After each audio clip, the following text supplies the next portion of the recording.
We are live. I'm just gonna, Those that are at home.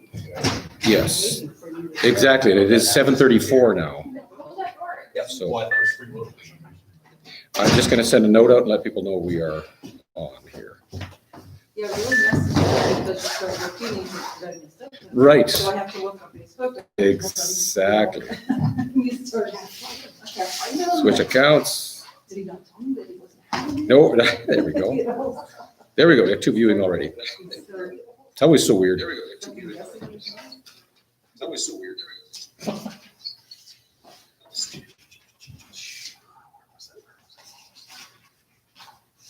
Children with mom and dad. Yes. I don't know. It's magic. Have they moved into? 2 weeks ago. Oh, honest? It's very nice. Oh, nice. Yeah. It's nice to be close to Grange. All right. You get to go.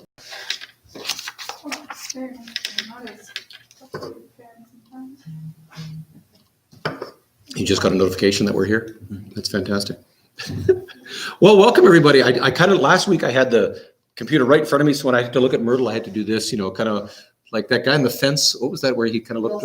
Wilson, where he kind of looked over the fence with his fingers. So I brought my little R2D2 unit here. So, and then put the computer off to the side. So, oh, there we are. Sorry. We got talking. We need to have an video assistant. That would be handy. There we go. Well, hello there. Hey, Eunice. Hi, Bonnie. And hey to everyone who's here and nice and comfortable. And welcome to, is it summer yet? No, Well, no. next Sunday. Next Sunday, summer. Not 14th. 21st is Sunday. Right. Yeah. Then the sun starts getting. Alex's birthday, longest day of the year. Who's Alex's? Oh, Alex's. Oh, was it the longest day of the year for you Longest day too? of the year. That day. Probably not for you. You just did a lot of pacing. That did you like? Yeah, exactly. Well, welcome as we gather together, and we are coming to the close or the end. I always feel like I roll up my sleeves because I'm going to work, but it's warm in here. We are coming to the end of a long book, but I think the more I study it, the more I'm enraptured with it, the more I'm captured by its content. So I hope it's been a good study for you as you're trying to figure out what wisdom is. That just a couple of housekeeping items. We will continue this study online until the end of June when we wrap up Proverbs. And I think we'll take a break as the study part, but we will have prayer meeting here at the church, but we won't obviously broadcast that for privacy reasons. So if you've been joining us for Bible study, that will be wrapping up the last Wednesday in June. And then prayer meeting will continue here at the church. So thanks. As far as what's happening here on Sunday, a couple of things came into play. Our elders meeting, I would say we always have a good meeting. It was a great meeting. We looked at a bunch of options, and what happened was that there was a bit of a change, as I already kind of mentioned to those that are here, in what the hard 30 looks like and what that allows us to do. Secondly, the most significant was that our district superintendent met with the deputy assistant to the premier. And that individual said that an unprecedented change in numbers for faith centers, faith assemblies, faith churches, well, mosques, everybody. Places of worship. Places of worship, that was it, thanks. Is going to be announced Thursday or Friday. So that may make all our plans, not all our plans, but our number factors really not relevant. Obviously, our hygiene issues, social distancing, those issues will continue to be relevant, but just the numbers will be relevant. We'll change that. So kind of stay tuned to here and then onto Facebook, and I'll announce as soon as we hear anything. But other than that, I think we've got a fairly good place. I know Joni's been very, very proactive in cleaning things, and we've got the little spacings on the pews, and they are going to be sending us some signs that we're supposed to be using, some official signs, and then the province is supposed to be sending us the standards, the guidelines, the documents that say this is what we're allowed to do, and then we're to drop a copy off of those at the health district. So if anybody catches wind and says, hey, they're meeting, the health district can say, yes, we know this is the conditions under which they're meeting. So we want to be above board, dot our T's and dot our I's and cross our T's. That's it. Yeah. Drop our T's and cross our I's. Drink our tea. Drink our tea and cross our I's. I like that. So anyhow, so that's some of the things that we're doing just to keep things above board and also working so that we can assemble. I was reminded again on Sunday as we had a few people here, just how wonderful it is to be together. And that just, I was on the fence a bit until I watched a couple of people talk to each other. Excuse me. And then I realized how important, sorry, I got dust in my throat here. All righty, welcome back. So that's kind of announcements. Any other announcements? I always like this. Any other announcements I missed? And everybody just nods. Goes, no, you're fine. So, all right, so quick summary of where we're at in the book. If you've been tracking with us, Proverbs begins with, can you remember what the whole first section's about? The wanton woman versus the... Oh, come on, I only remembered her. Yeah. No, the wise woman, right? Yeah. And this is a father speaking to his son and saying, son, pursue the wise woman. She will lead you to life. Great conversation with the father and son. Yeah, exactly. Step away from the wanton woman because she will lead you where? Oh, that's better. Thanks, Merle. The wanton woman will lead you where? Death. Right. She will take you to the place of death. Absolutely. So that's the whole conversation of the wise and the wanton woman. And then he moves into the whole section on what does it mean to be righteous. And we saw that righteousness comes from God and that there are these righteous people that inhabit the earth and they behave rightly in accordance with, and so wisdom and righteousness are entwined. You can't separate. The wise person is the righteous person and the righteous person is ergo the wise person. Right, good. All right, and then he moves into holiness. What does it mean to be holy? And we talked about how holiness is rooted in the thought life and out of how we think. As a man thinks in his heart, therefore he is, right? So it flows out of our thought life. Rather than outward, inward, where we think holiness might be a set of behaviors, it's behaviors that are reflected because of a reality within. Just reading in Luke, and it talks about too that the eye is the light of the lamp of the body, right? So whatever you're taking in, you'll be filled with too, right? Absolutely. So it's kind of an in and an out. Yeah, exactly. Yeah, as you, whatever you will put out whatever you're taking in. And if you're exposing yourself to garbage all the time, yeah, you're gonna be full of garbage. I think it was I can't remember the name of the author. She said, if you focus on the world around you, you will be discouraged. If you focus on your own soul, you will despair. But if you focus on God, you'll be delighted. Or was it despair? I can't remember which was the despair. The first two are bad. Yeah, the first two are needless, but the third one. So it really is what you focus on. Okay, and then we saw the fourth section, which is how to conduct yourself. In what manner you conduct yourself and what does it mean to conduct yourself and why. So now we move into practice. And then last week we looked at the 30 sayings of the wise. And the 30 sayings of the wise are these tools to equip you when life throws you a curve. And we know that in a heartbeat, something can change. You wake up in the morning and you have good plans. By the end of the day, who knows what's going to happen, right? We've all seen that time and time again. And how do you then brace yourself to deal with some of the life's most difficult experiences? So that's the structure of Proverbs. The last three sections we're going to look at are tonight, chapters 25 through 29, which is a big chunk. And then chapter 30, which stands on its own, and that is the words of Agur, or Agur, A-G-U-R. And then the last section is the words of Lamel, the righteous woman. And the book ends, right? He says, pursue the virtuous woman, the wise woman. And he ends up by saying, and this is the wise and virtuous woman. So the book is thematically shouldered or bracketed by these two ideas of the righteous woman. Pursue her, and then when you find her, he who finds her finds a good thing. So Proverbs is a very pro-woman book, despite a couple of sections where he talks about contentious women. And we were, after Bible study one night, somebody said to me, why does he keep talking about this contentious woman? Where's the contentious man?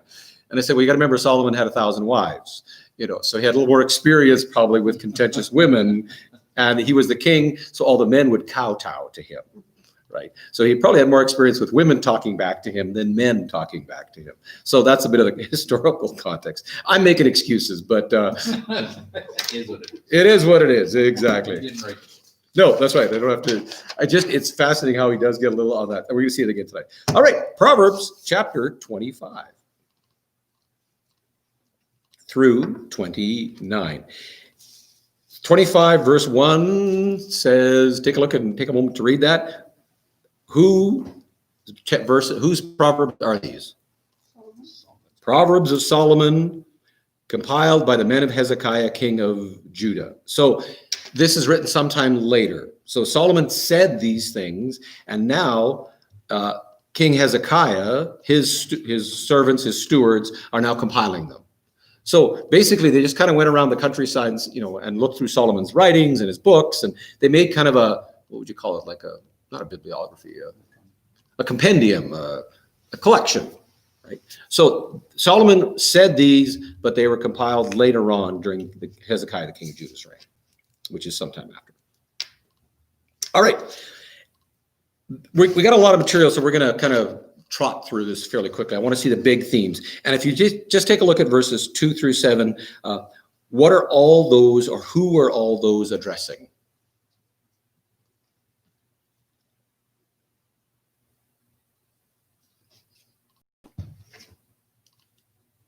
Kings. I just got to tell Bonnie, turn my Wi-Fi off. My whiff off. That sounds terrible. Turn my whiff off. Bonnie just said the connection's poor, so Keep mine's on. we're just going to check and see if anyone else has got Wi-Fi on. Bonnie's not here. She's telling us what to do. Can we turn a fan on? Yeah, you go ahead, Shelley. Yeah, we're going to pass out if you don't. It is. Sorry about the delays. We have to fix the Wi-Fi, and we're going to turn the fan on so we don't lose anybody here, because people are starting to look a little, I know.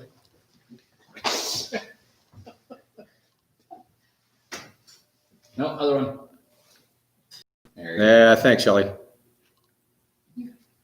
Going high? It's moving. Crank it all the way the other way. Sorry about the delay. It's turning. Not as fast as the other one. It's good skid. There it goes. Is that better, Shelley? It's turbulent air. Strip the wires. Exactly. All right, so the first 7 verses are all about who? Kings, right? So this is advice to the king. It is the glory of God to conceal a matter. To search out a matter is the glory of kings. As the heavens are high and the earth is deep, so the king's hearts are unsearchable. Who understands what a king does and why he does it? This whole thing about do not exalt yourself. So this whole first section this chapter is all about relationships, and very specific kinds of relationships. The first is a relationship with a king. Who is the second set of relationships in 8 through 12, or the latter half of 7? Neighbor. Your neighbor, exactly. Yeah. Don't bring your neighbor to court. Don't take your neighbor to court. So now he kind of goes, the king, and why would anybody be going to see a king? Well, because they're going to court. So the average person's encounter with the king would be rare, but they would go to the king for clarification, Supreme Court, and bring your neighbor. So his thought processes flow. This is kings, and by the way, why would you come to see me? Well, because you have a problem with your neighbor. Treat your neighbor well. Verse 11, like apples of gold in settings of silver is a rule rightly giving. So he brings that on. All right, and then 13 and 14, who does he talk about? Who do you find in the king's court? Messenger. The messengers, yeah, the servants. So you can see the model. He talks about kings, he talks about going to court, and then he talks about the messengers in the court, like a snow-cooled drink at harvest time. What a great image, right? Is a trustworthy messenger to the one who sends him. He refreshes the spirit of the master. Like wind, clouds and wind without rain is the one who boasts of gifts never given. Verse 14. We can relate to that. I say verse 14, Bonnie, is just for Doug. That's for If Doug. Doug's here, verse 14 is just like clouds and wind without rain is the one who boasts of a gift never given. So, and then we go back to the king again. Look at verse 15. Through the patience of a ruler can be persuaded, right? So that's kind of that first little section. Kings, courts, servants, and kings. All right, verse 16 through 20. Who are we talking about now?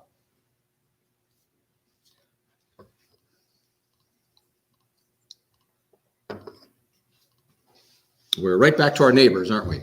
So if you find honey, eat just enough. Eat too much, you're going to get sick. Which reminds me, he says, don't set foot in your neighbor's house too much or they will hate you.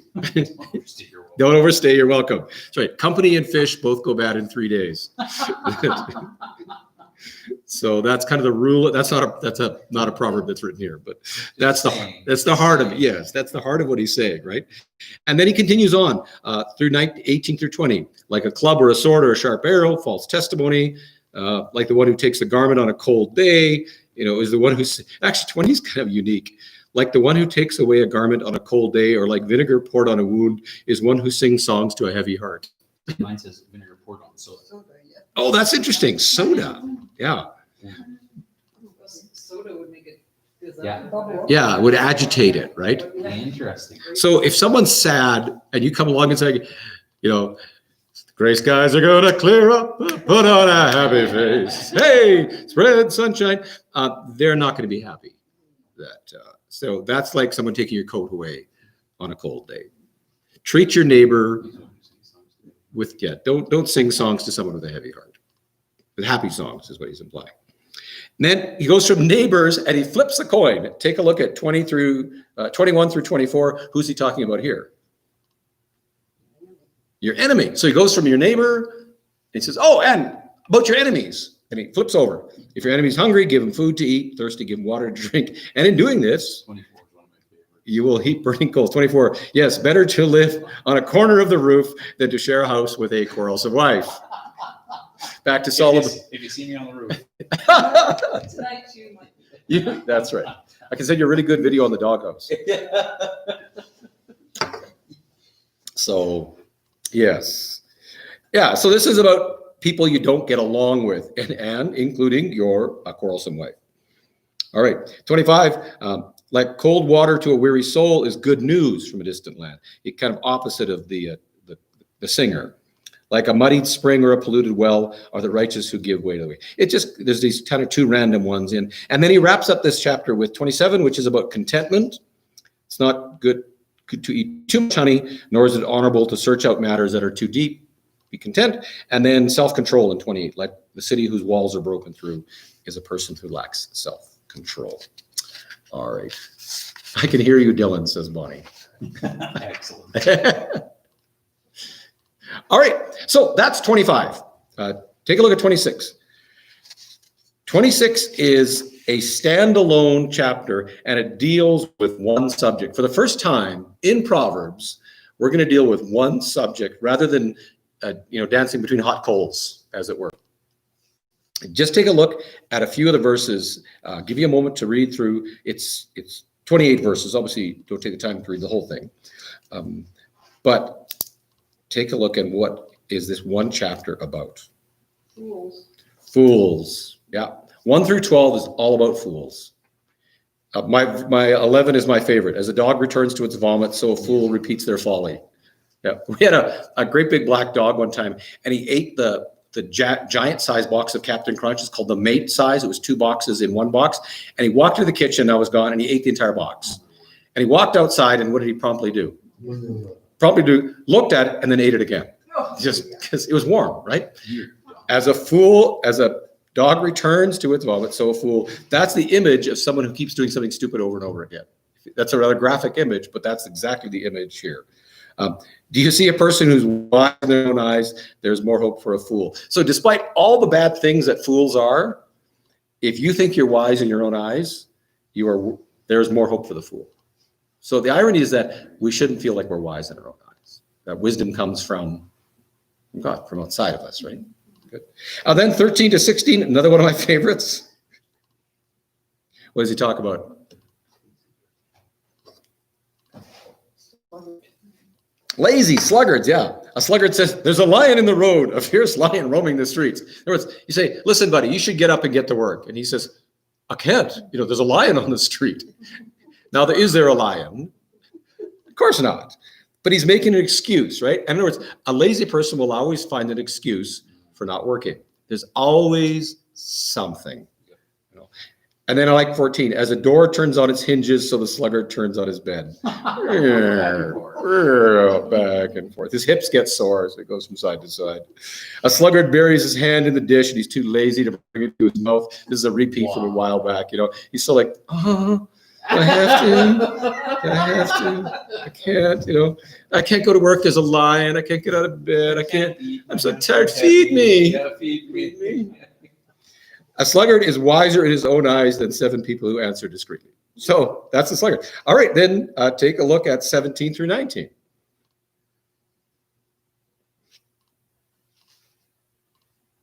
They're thematically linked too. This is the maniac, right? He rushes out, he grabs, like one who grabs a stray dog by the ears is someone who rushes into a quarrel. Like a maniac shooting flaming arrows of death is the one who deceives his neighbor and says, oh, I was just joking. How many times have you heard that? Somebody will say something, oh, no, I was just joking, right? That's the maniac shooting flaming arrows and death. And the one who, I don't think any of us really want to rush into other people's quarrels, but there's madness to doing that, right? It's like stray dog walking down the street and I don't know if you ever grabbed a dog by the ears, not a good idea. So, all right, then 20 through 22. What's this all about? It's sort of, but not. Gossip, right? Without wood, a fire goes out. Without gossip, a quarrel dies down, right? So every time you gossip, you just put a little more wood in the fire. And the conversation gets worse and worse and worse. But if you don't fuel the fire, then the quarrel dies down. So this is about people who are gossips and quarrelers. Charcoal to embers is wood to a fire. So is a quarrelsome person for kindling strife. And then the words of a gossip, he returns, are like choice morsels. They go down to the inmost part. Oh, just give us some choice gossip. What's happening? I have friends, and their family is one of the favorite conversations that entire town they live in. Right? People just love to talk about them. And the words that people just eat up anything that they can hear about them. Right? So that's why we've got the Inquirer, I guess, and all those magazines, and I don't think they sell anymore, but because we just delight. So this is about gossip and quarreling. And then lastly, 23 through 28.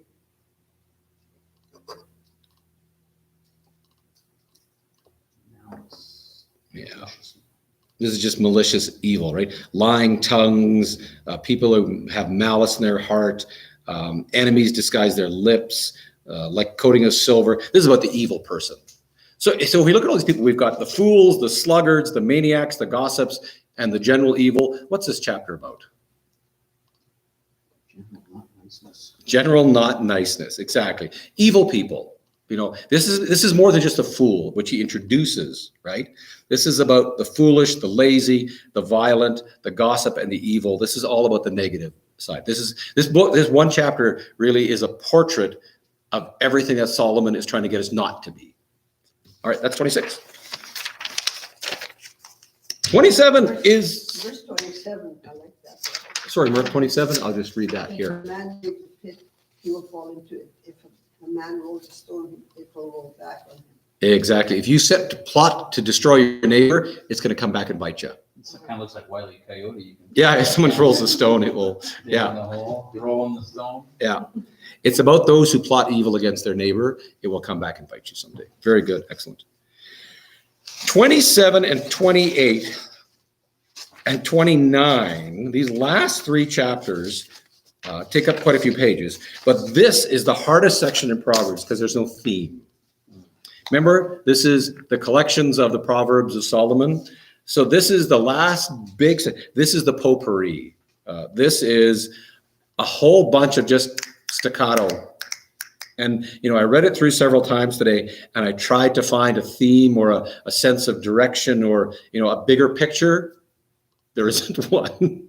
It's just bang, bang, bang, bang, bang, So we'll just grab a couple that, perhaps. So just take a look for a second and just start looking through at least 27. Stone is heavy and sand a burden, but a fool's provocation is heavier than both. Anger is cruel in verse 4, fury overwhelming, but who can stand before jealousy? This is how quick they are, right?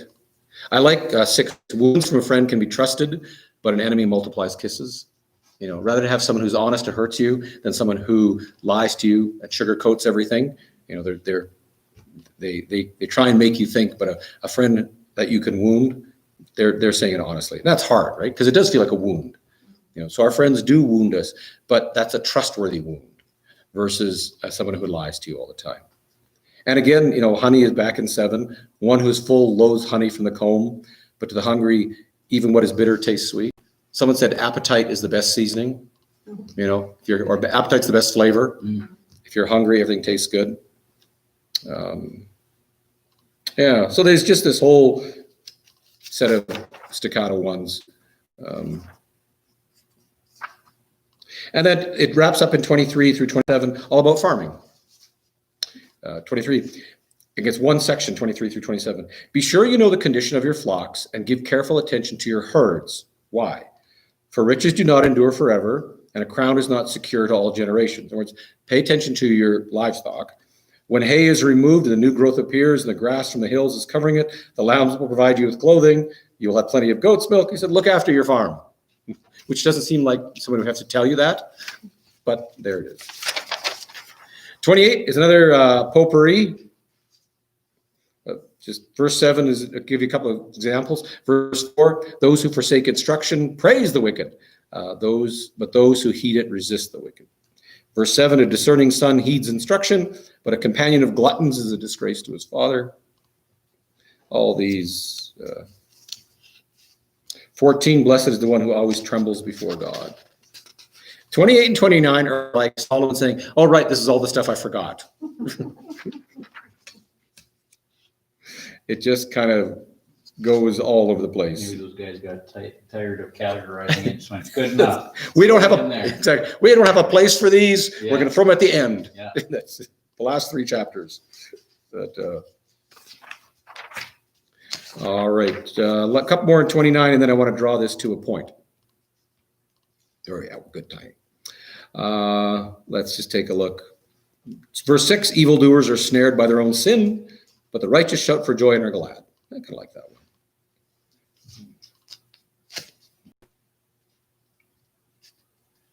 13 is very interesting.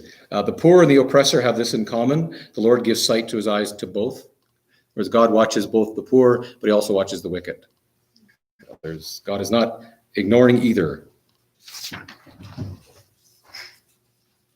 Verse 16, when the wicked thrive, so does sin, but the righteous will see their downfall. Yeah, wicked thrive. He doesn't ignore that. 18 is probably one of the most quoted verses in Proverbs. Draw your attention there for a second. Where there is no, now my Bible says revelation. Yeah. Anybody else have a different word? Revelation, yeah. Where there's no revelation, people cast off restraint, but blessed is the one who heeds wisdom instructions. This gets translated, without vision, people perish. That's the one that gets translated that way. No revelation. Yeah. Would you be able to say with no, where there's no conviction, where there's no, like, if, Yeah. you know, it's like people who, it sounds like people who don't, you know, you hear, yeah, Jesus this and everything, but now whatever, Yeah. go about your way. Have no restraint. Yeah, the word there is prophecy, right? It's actually when Isaiah spoke. So when there is no one speaking God's word, people cast off restraint. Without law, without people speaking the truth of God, then people are lawless.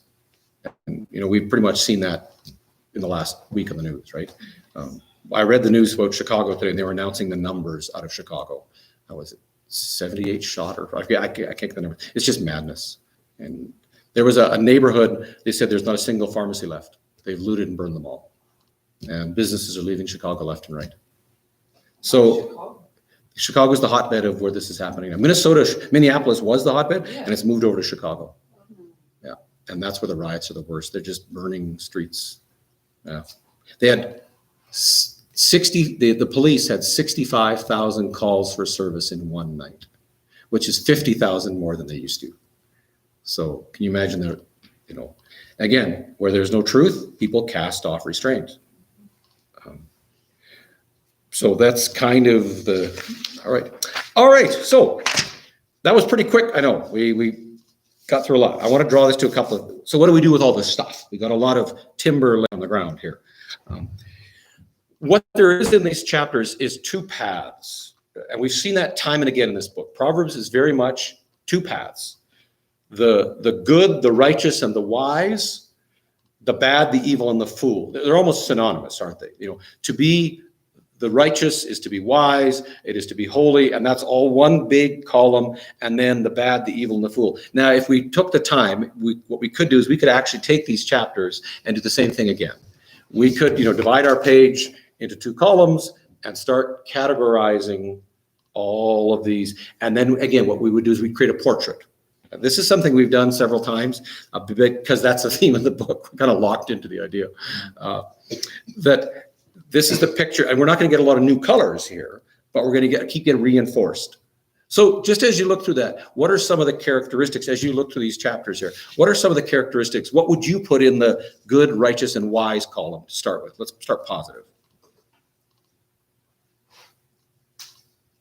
We'll just do a couple of for instances.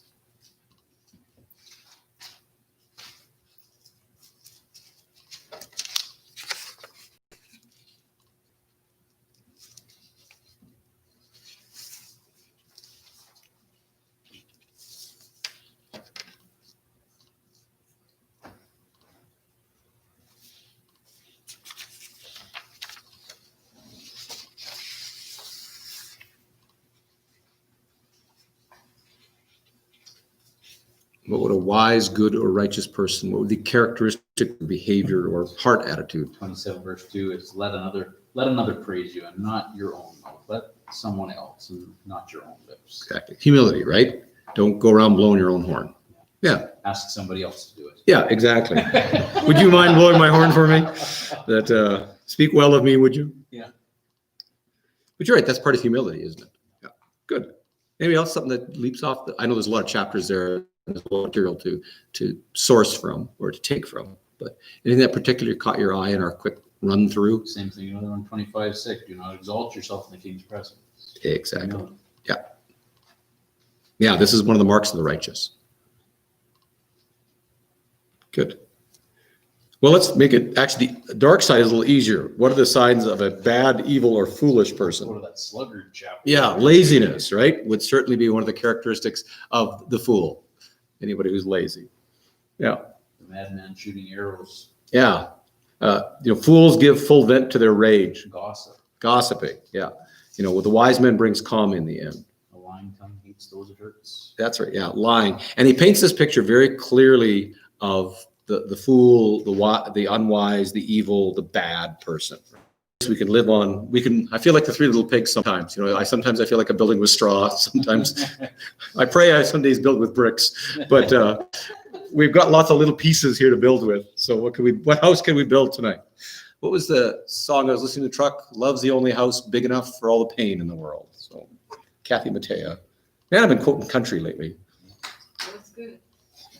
I like Kathy Mattea. All right. You're a rap lady. I think you misunderstood the interview. Oh, I got the interview You backwards. got the interview I thought backwards. She said she liked rap. Oh. It's country rap that she enjoys I so gotta much. turn that CD Yeah. I bought for her. Yeah. Not even All right. Proverbs starts with a man looking at his son. And what is it we want for our children? If I was to say to you as a parent, what is one or two, I don't mean things like, a house and a car, but what would you say, what, son, the one thing I want for you or my child, this is the one or two things I want from you. What would you say you want for your children? To be able to avoid making some of the same mistakes that I've made. Yeah, to avoid making some of the same mistakes that we have made. Yeah, that's good.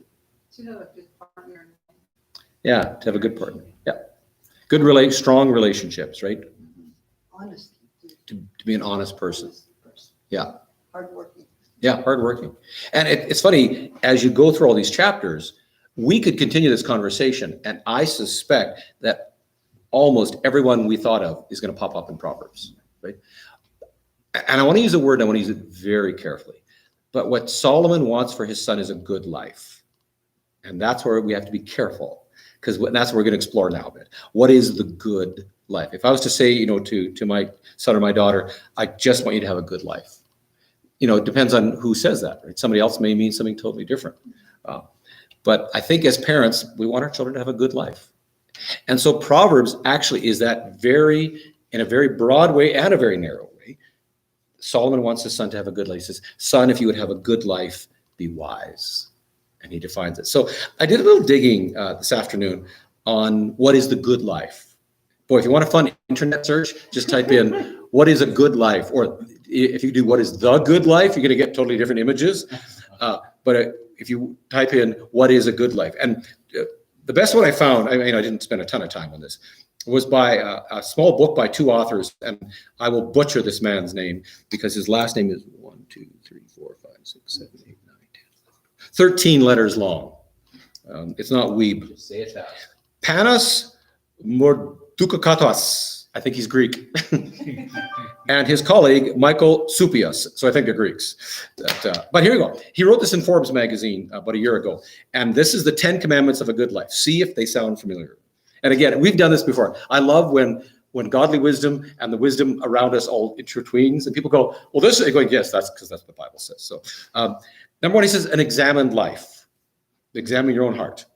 Number two, worry about only those things that you can control. Stop worrying about things you can't. Treasure friendships. Experience true pleasures of life. Avoid shallow and transient pleasures. Seek those things that are of true value, pleasure. In other words, keep your life simple. Number five, master yourself, self-control. Number six, avoid excesses. Live in harmony and balance. Number seven, be a responsible human being. Approach yourself with honesty and humility. Maintain spiritual hygiene. I really like that. Got to keep good spiritual hygiene. Number eight, don't be a prosperous fool. Prosperity by itself is not a cure-all against the sufferings of life. It can be dangerous and foolish. So don't do evil to other people and be kind. Sound familiar? We could, in turn, go through Proverbs and say to... With a chapter and a verse. Yeah, exactly. Say, Panos and Michael, that's exactly what Scripture says. This is the call to a good life. The other ones that I found were repeatedly in all, half a dozen other sources, were success in work was one of the keys to a good life. And you can define success all kinds of ways, appreciation of beauty, to love and be loved. And the one that caught me and the one I want to land on tonight is a moral or virtuous life. To live a life of virtue was the indicator of a good life. And I thought that's an interesting, it's not a word we use very often. We don't say to someone, what are your virtues? We might say, what are their vices? But, and even to define it. So just take a second in your own mind. What is the definition, not of a virtue? We could describe but what is the definition of virtue itself? What's that word mean? No Googling. And I asked Bixby. No. You can ask Joni. She's not much of a Oh, that's right. Yes. All right. Virtue. Just an idea you hold very dear. Okay. If I told you a word that shares the root word, it might help. It shares the root with the word virile. Virtue and virile are rooted in the same word. So when you think of someone who's virile, what do you think of? Yeah, I don't know. Now I know That's less. more Jody confusing. says. That's more confusing? Jody says, now I know less. Now I know less. Sorry, I did. Well, someone who's virile is someone strong, right? Like a very virile man. Yeah. Who's very virile, right? It comes from it's the same Latin word, and it comes from the word power or strength or ability. Virtues are the habits that give us power to act in a righteous way. Let me read that one for you. This, by the way, is from the Catholic Encyclopedia. So it's not really about power. No, it's about virtue is it's the power that we have to do good. So someone who's virile is someone who's powerful. We think of a virile man who's a powerful man.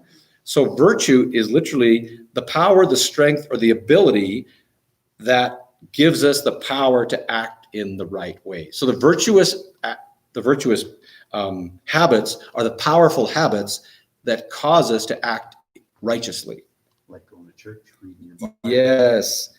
So virtue is the power to behave righteously. Huh. That's a virtuous person. A virtuous person, therefore, behaves righteously. Interesting.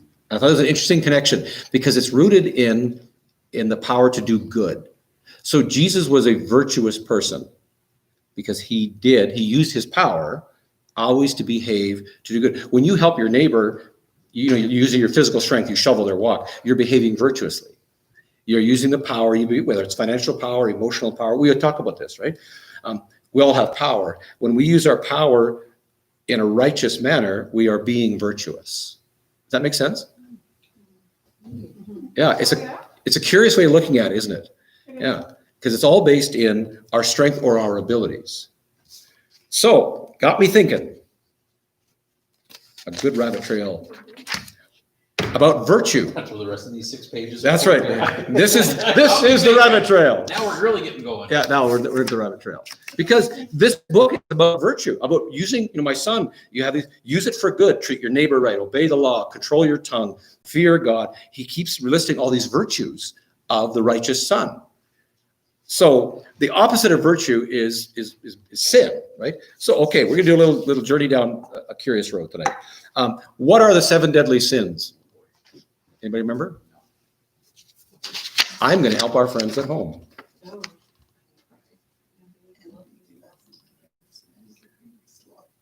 Those, Last one now. it was what? Yes, the last one's an animal. Also, someone who turns on their bed, who says there's a lion in the road. Yeah. Is a sloth because they're slothful, or do we say sloth because of sloths? I think all sloths are sinful then. Yeah. It's like saying, is orange an orange because it's orange, or do we call orange because of oranges? Do we call the orange because of the color orange, or do we call it the color orange because of We better just oranges? stick to our notes. Yeah, I think we'll stick to our notes. All right. So quick review through the 7 deadly sins. Pride, excessive, belief in your own abilities. Envy, the desire for others, abilities and stuff. Gluttony, the inordinate consumption, eating too much or having too much of anything. Lust is, craving for the pleasures of the body. We know what anger is, right? Which results in fury. Wrath is another. Greed, again, the desire for material wealth or gain, ignoring the spiritual side of things. And then sloth is the avoidance of doing physical or spiritual work. All right. Now, in the Middle Ages, they took this stuff real seriously. They took these 7 deadly sins and they produced what was called the 7 punishments in hell, along with 7 animals and 7 colors. So they took the 7 deadly sins and said, if you commit this sin, here's how you'll suffer in hell. Here's the animal associated with it, and here's the color. So now because you do this already. If I said to you, greed. Blue, so close. But how about this? How about envy? Green, exactly. And the reason you say green is because of this. Really? Because it's all built into our history. All right, so punishment in hell. Pride, that you'd be broken on the wheel, laid out on a wheel and mucked around. And the animal would be, anyone to guess? This is a guessing game. There's no wrong answer, by the way. What would be the animal that would be associated with pride, besides a lion? Ox. I know, close. Horses. Horses are proud, right? Yeah. And violet is the color of pride. So violet. So that's the first one. Pride is the horse and violet. Envy, you put in freezing water for the rest of eternity. And the animal is the dog, because I guess that was mooching. And of course the color is green, the green-eyed envy. We think that characteristic, right? Anger, you get to be dismembered alive for all eternity. And the animal for that is the bear, because they roar, they're angry. And the colors, what color is anger? Red. Yeah, red. Sloth, you get thrown into a pit of snakes. And the animal is a goat. Are goats lazy? I'm not sure. I guess, yeah, they kind of just sit around. Goats on the roof. Color gray? Light blue. Light blue. Gray, very close. Yeah, good. Greed, you get thrown in a pot of cauldron of boiling oil, and greed is a frog. Frog is a symbol of greed, and yellow is the color. Yellow is the color of greed, apparently. This is awesome. Jeepers, I always like yellow. I know, yeah. No, I don't. I like green. Gluttony, you're forced to eat rats, toads, and snakes for all eternity. And the animal, of course, is going to be pig. Absolutely. Yeah. And the color of gluttony is orange. Lust, you get smothered in fire and brimstone. If you're going to burn, you may as well burn. Fire and brimstone. And the animal are bulls, which shouldn't surprise anybody for lust. And the color is blue.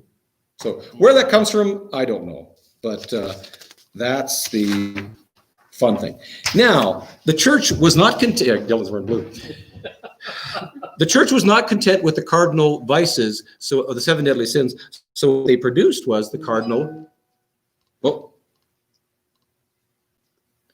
Oh, just got a text from somebody. The church draft was called. Yes, I do, and I will get back to you. Sorry. So the church came up with the cardinal virtues. in response to the cardinal vices, they said, this is why we're tying this to virtue. Here we go. So they came up with 4 virtues, cardinal being the 4 points of a compass. So they said there are 4 points of a compass that drive the virtuous life. Here's where we'll see the connection to Proverbs. The first one is prudence. Now there's a word, sorry, Jody. When you think of someone who's a prude, what comes to mind? Stuck up, yeah. That No, was like exactly what I was thinking. yeah, no fun Nancy kind of thing, right? You know, she's a bit of a prude. You can't laugh around her. You know, she's kind of a prude. There's a tone here. But prudence is a virtue. It's not what you say, it's how you say it. It's like we were talking with Camp with Joyce. Prudence is a virtue. Here we go. Prudence is the ability to discern the right course of action in any given situation. So how's that different from this? It's very close. Yes, prudence, the discerning person is prudent. Discernment is not an action. Prudence would be an action. Yes. Yes, prudence would be acting on discernment. That's very good, Dylan. Yeah, where discernment would be the internal ability, prudence would be the external ability. Yeah. It's the ability, and with that, to contain your appetites so that you can do good. So that's why we think of someone who's prude, right? They're not goofy, they don't, they're lustful. They can control their appetite. Why? So they can do good. Think of how many times we lose control of I don't mean just appetites like food, but our appetites for things, and as a consequence, we don't do good. We may have an appetite for anger, or an appetite for revenge, or an appetite for lust. All those things would then inhibit our ability to do good. Prudence is the ability to take the right course of action, to do good, at the same time to control yourself. That makes sense? So that you can do good. So that's the first cardinal virtue, is prudence. Second one, temperance. Sound familiar? Anybody, what you think of when you think of temperance? These are old words, by the way, words we don't use anymore. Yeah, a name. Yeah, well, you might be calling someone temperance. Yeah, I never thought of that. Ba-ding, ba-ding. All right. Temperance is saying no to whatever cuts you off from the virtuous life. So a temperate person puts the brakes on anything that stops them from living a virtuous life. In other words, anything that stops you from doing good. So remember the old temperance movements? What were they out against? What did they fight? Alcohol, right? Yeah, the old 1890s, the temperance unions, because they recognized that that was a behavior that stopped people from doing good. And they said, we need to live temperate lives. So temperance is this ability to say no. What's another word for that? The ability to say no so you can do good. Self-control. Yeah, and we saw this at our men's ministry. That one of the cardinal virtues of a man is self-control. Right? So men are to be temperate. Well, we all are. Fourth is courage. Third. Sorry, third is courage. That's right. 3 is courage. Fourth is something else. Courage. What is courage? We talked about your numbers last I know I'm not good with numbers. 30 still. The 11 Commandments. 11 commandments. How old am I?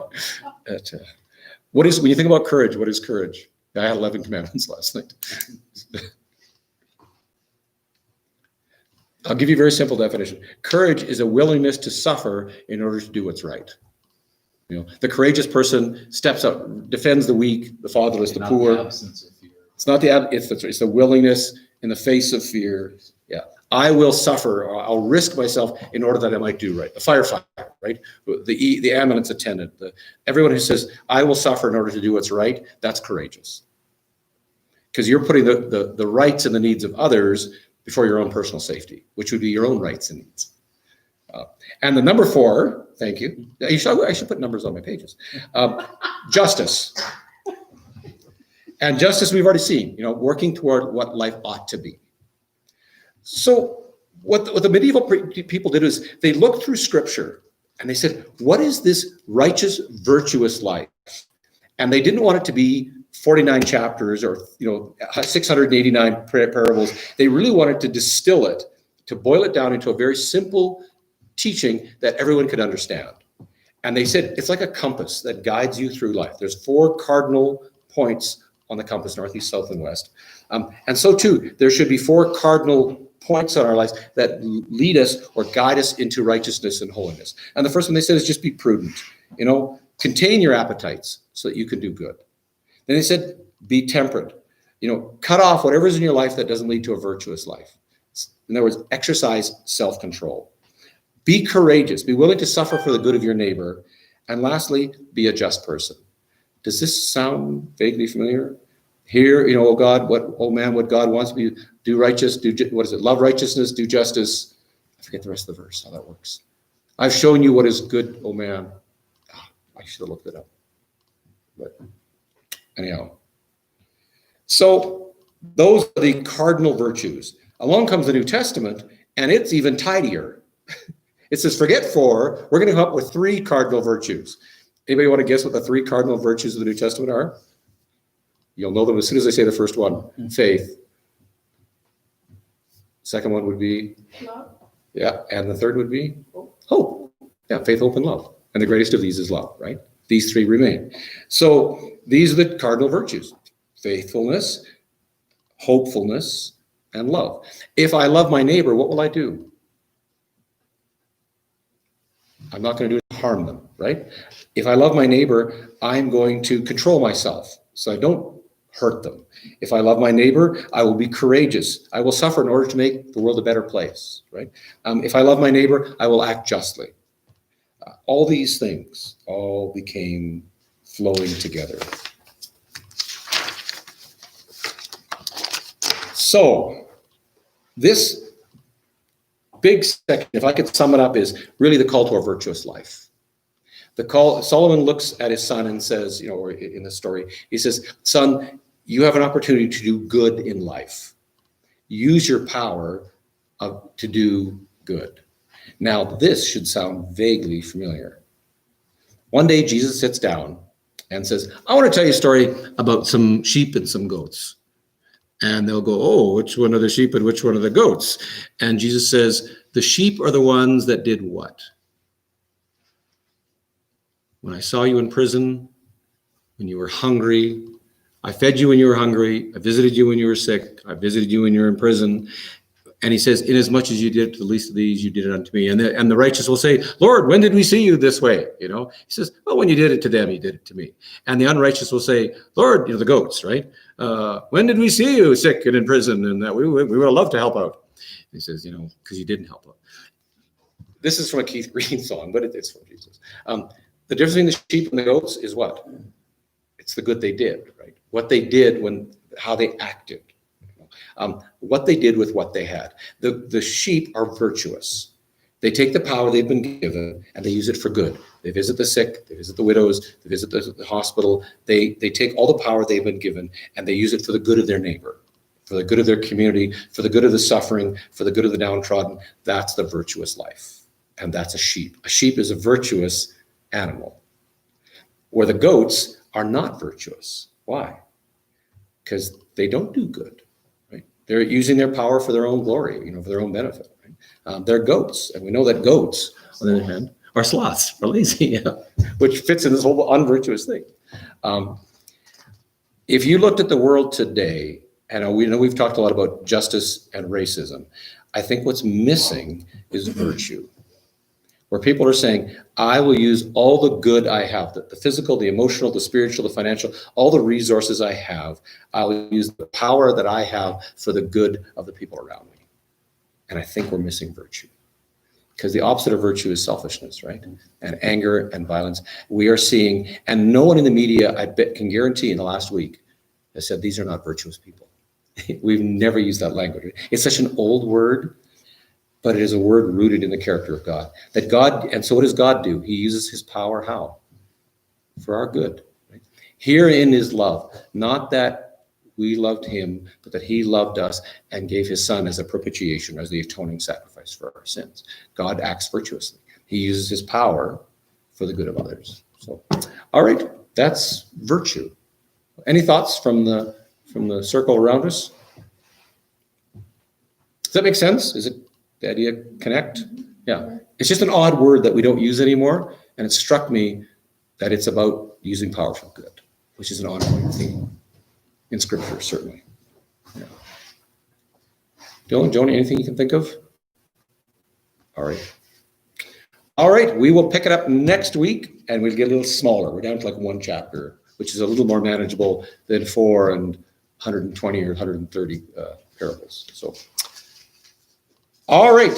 Thanks for joining us as we continue. I pray that you will have a virtuous day, or I'm not sure if that works, but do something virtuous tomorrow. See ya.